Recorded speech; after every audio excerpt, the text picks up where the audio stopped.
Bom dia. Apocalipse 19. Livro de Apocalipse, capítulo 19. Havendo passado estes acontecimentos, ouvi no céu uma voz grave que anunciava: Aleluia! A salvação, a glória e o poder pertencem ao nosso Deus, porquanto verdadeiros e justos são os teus juízos. Ele condenou a grande prostituta que corrompia a terra com sua sedução, e das mãos dela vingou o sangue dos seus servos. E mais uma vez a multidão reunida exclamou: Aleluia! A fumaça que dela parte sobe pelos séculos dos séculos.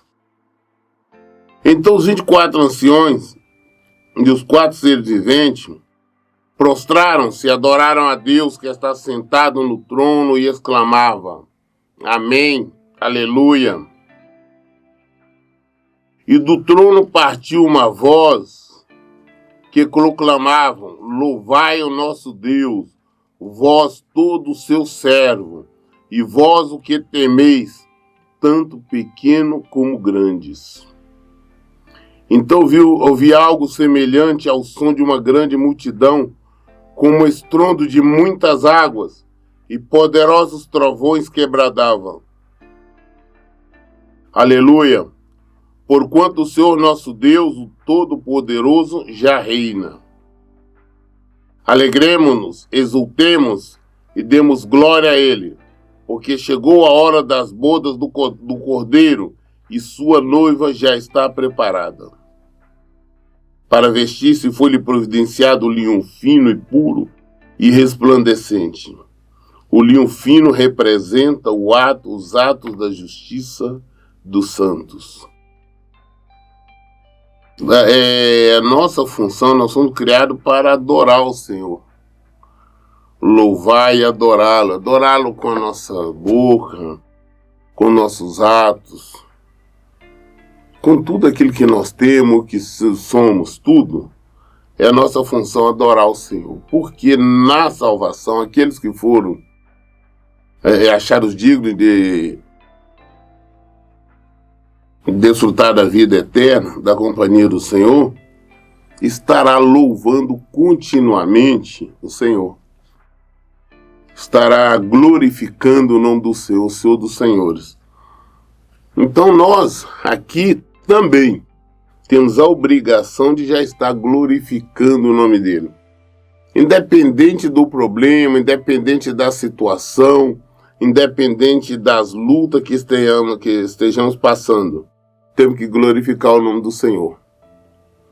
Eu vejo as pessoas dar glória a Deus quando a situação está bem, quando tem saúde, tem dinheiro, as coisas estão em paz. Mas nós temos que glorificar Ele em todo o tempo, independente de qualquer coisa. Por pior que esteja a situação, por pior que esteja a luta ali, o tormento, temos que glorificar o nome do Senhor. Porque nós somos servos dEle. E os servos glorificam o Senhor. Então o anjo me ordenou: escreve: Bem-aventurados os que são chamados ao banquete das núpcias do Cordeiro. E disse-me mais: estas são as exatas palavras de Deus. Aqueles que são dignos de adentrar o reino de Deus, de desfrutar da vida eterna, vai participar desse banquete das núpcias do Cordeiro de Jesus com a sua igreja. Isso é uma maior honraria que nós podemos participar. Só que para participarmos, esse convite nós conquistamos aqui enquanto vivemos. São convites personalizados com os nossos nomes.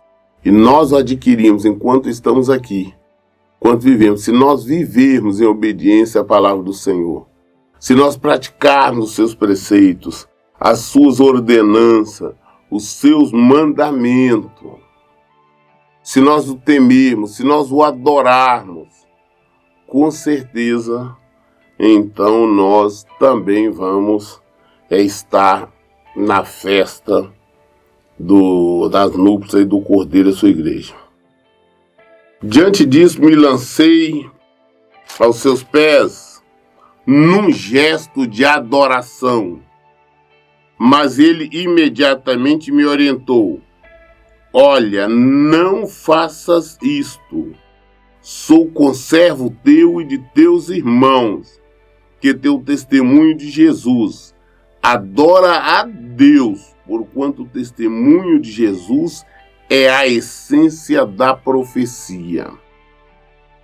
Quando João viu aquilo, então aquele anjo falando ali com ele se atirou os pés para adorar. O anjo falou: não faça isso não. Pegou e levantou: não faça isto. Adora somente a Deus. Não podemos adorar anjo algum.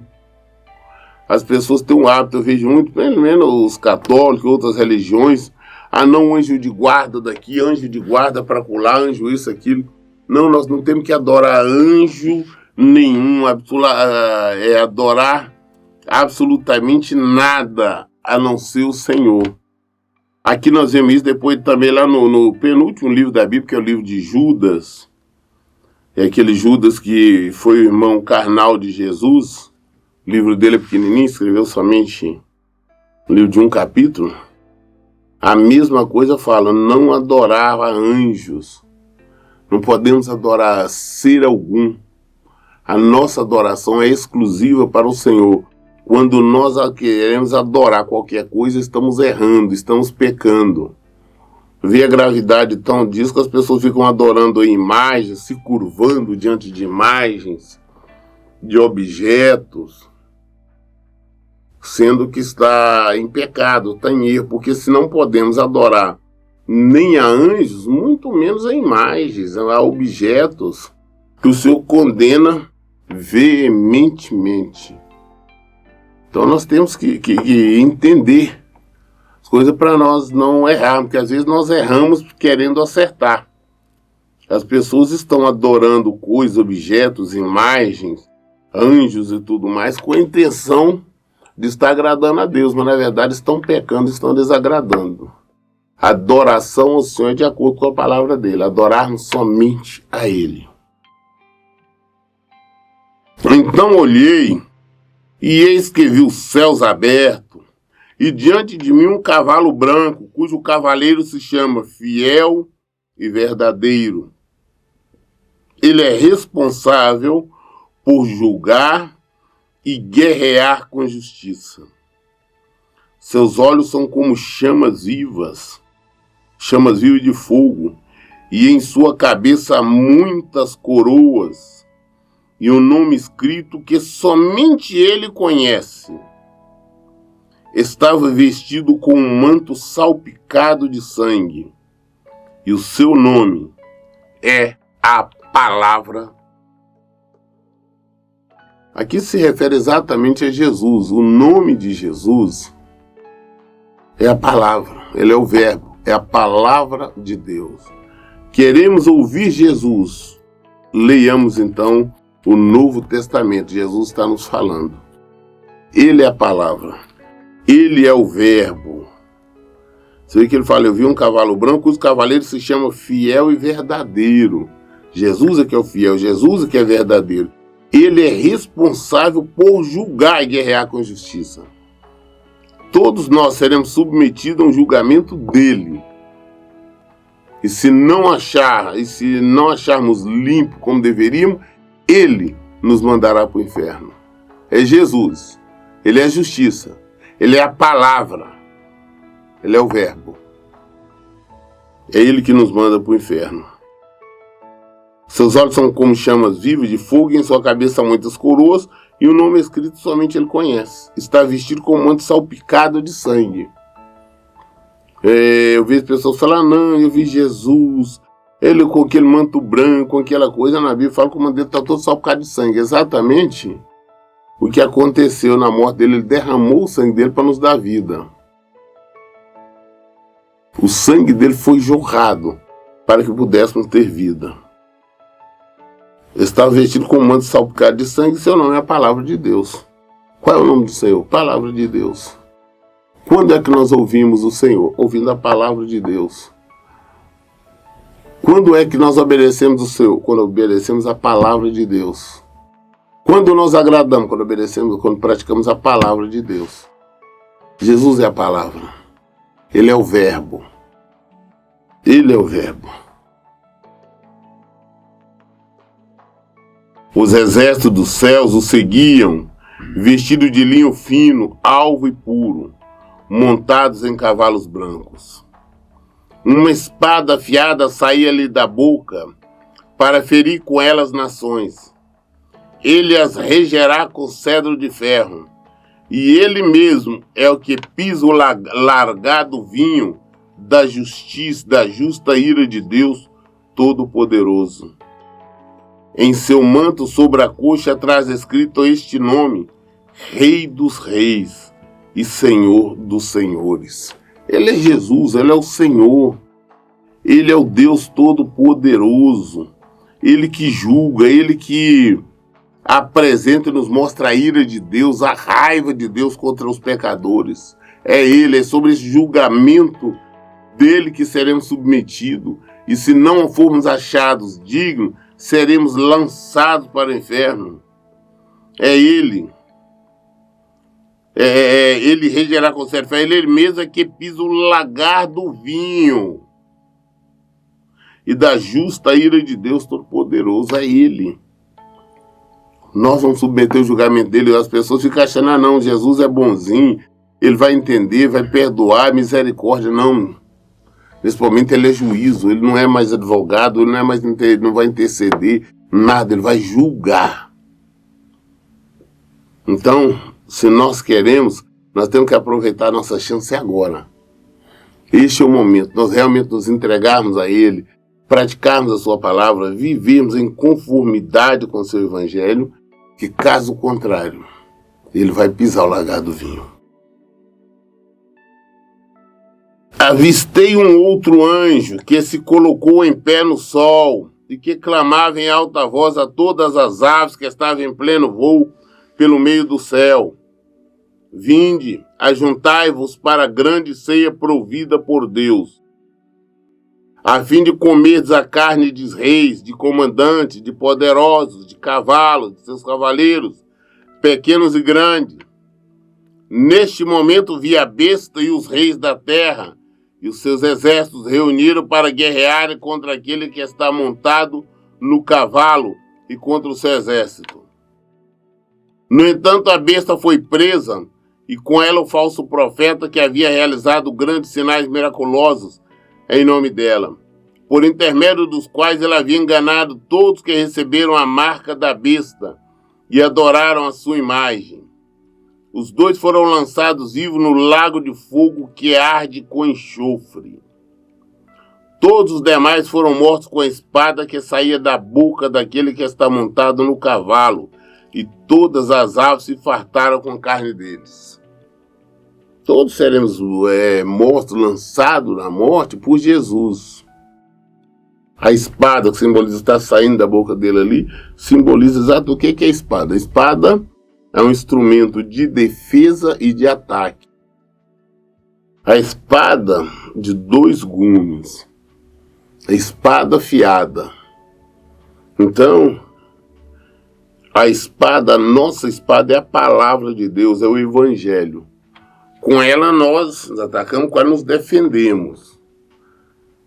Jesus é essa espada, Jesus está com essa espada. E os que não se moldarem, se não se adaptarem ao Senhor, serão enviados então para o sofrimento, desonra eterna. E no final dos tempos, depois que acontecer tudo o que nós já falamos antes, depois que as pessoas submeterem a marca na mão ou na testa e de tudo mais, que vai fazer isso, achar que está fazendo o que é correto, o diabo que levou isso através do falso profeta, as pessoas assim procederem, serão punidos pelo Senhor. Ninguém escapa da punição do Senhor. E com certeza o diabo também vai enfrentá-lo. E vamos ver, quer ver? Apocalipse capítulo 20. Então observei que desceu do céu um anjo com a chave do abismo e uma grande corrente em sua mão. Ele prendeu o dragão, a antiga serpente, que é o diabo, Satanás, e o amarrou por 1000 anos. Então eu fico observando as pessoas falar, às vezes para expulsar demônio, não, e clama, e faz uma coisa, e faz uma bagunça, e chama no anjos, e chama isso, chama aquilo, uma invocação.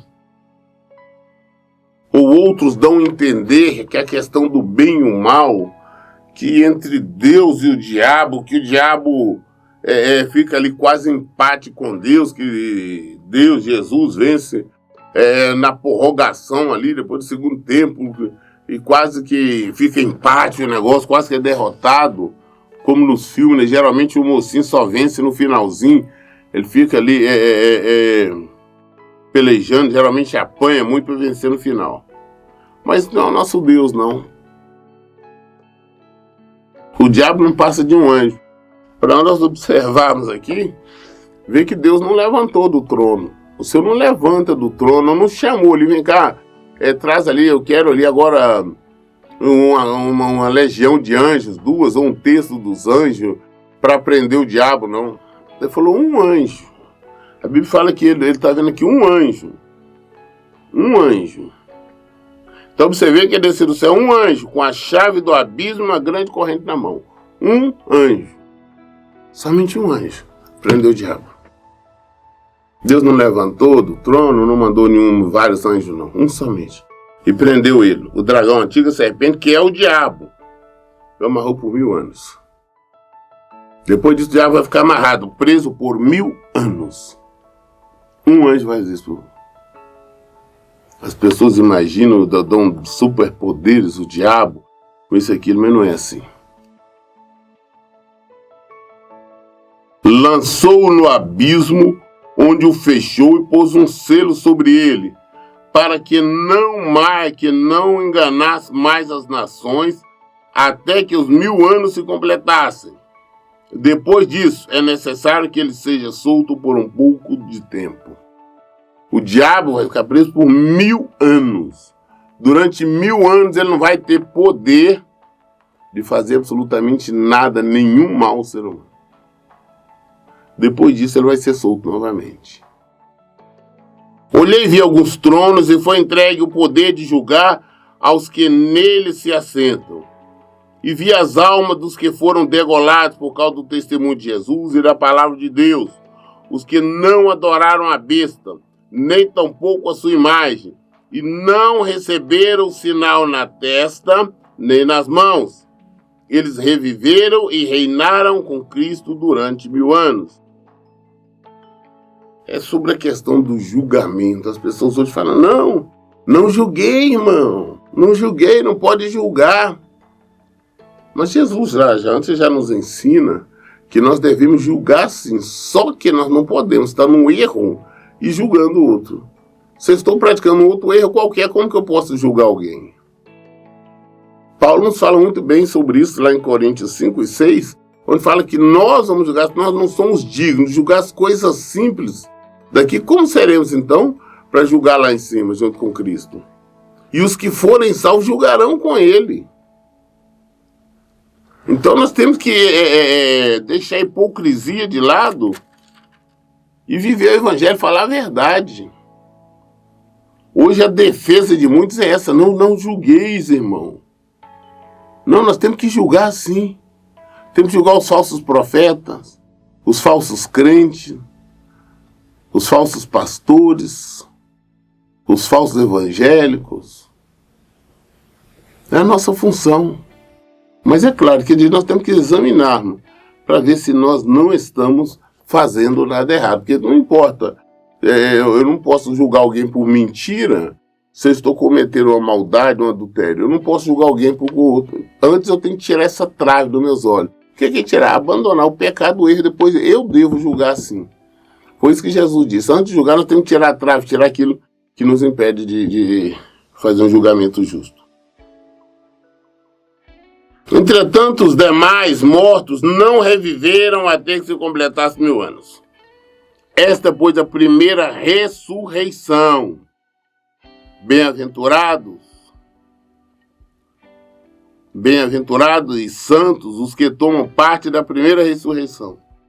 A segunda morte não tem poder algum sobre eles. Eles serão sacerdotes de Deus e de Cristo e reinarão com ele pelo período de 1000 anos. Quando se completarem os 1000 anos, Satanás será solto da sua prisão e sairá para seduzir as nações que estão nos 4 cantos da terra, Gog e Magog, cujo número é como a areia do mar, a fim de juntá-las para a grande guerra. Então as nações marcharam por toda a superfície da terra e cercaram o acampamento dos santos, a cidade amada. Todavia, um fogo desceu do céu e as devorou. O diabo que as enganava foi lançado no lago de fogo que arde com enxofre, onde já havia sido confinados a besta e o falso profeta. Eles serão atormentados dia e noite pelo século dos séculos. Sempre estão vendo se eu condenar ali o falso profeta.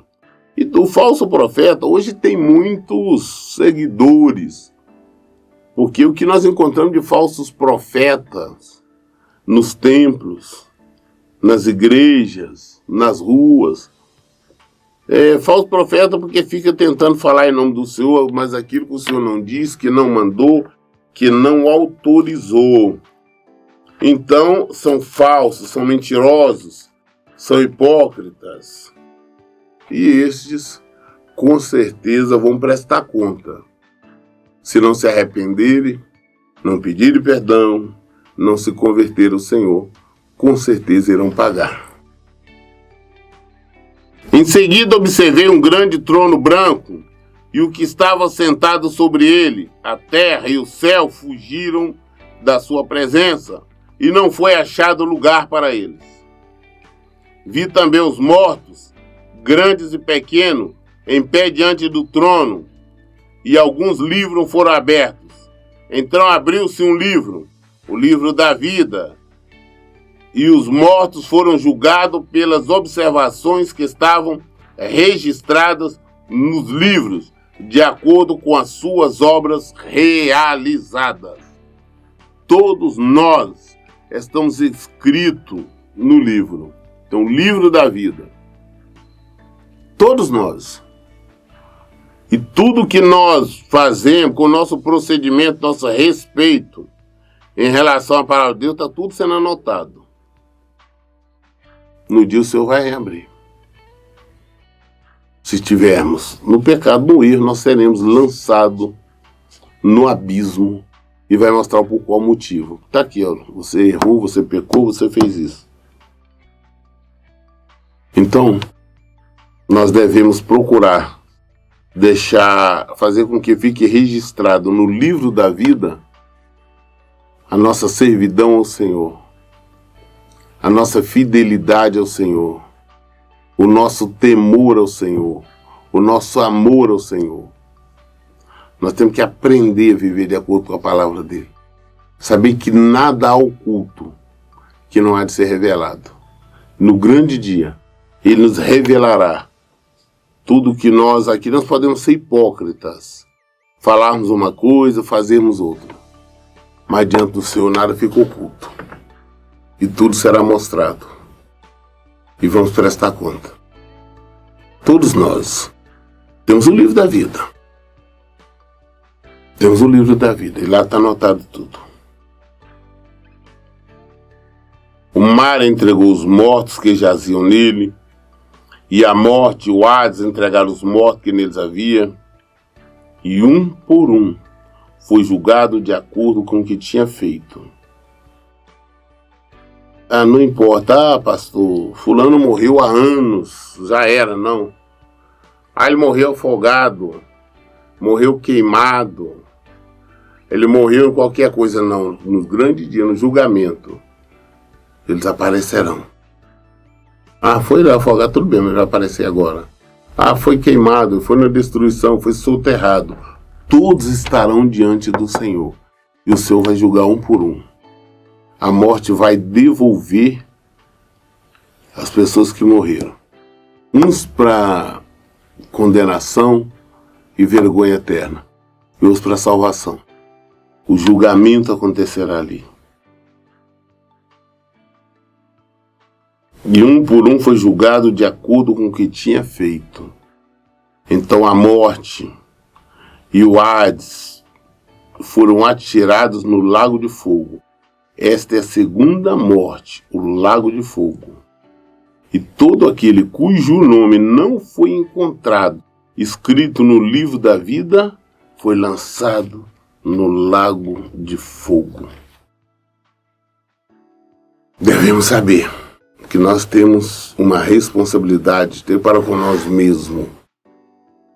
Só temos duas opções, vida ou morte. Se queremos ter vida, nós temos que viver na obediência ao Senhor. Temos que praticar a palavra dele. Caso contrário, seremos destruídos, isso fatalmente, e não tem como desviar. Eu concluí a leitura hoje do capítulo 20, e amanhã nós vamos iniciar o capítulo 21. Amanhã começa o 21 e 22. Então amanhã nós encerramos a leitura do livro Apocalipse.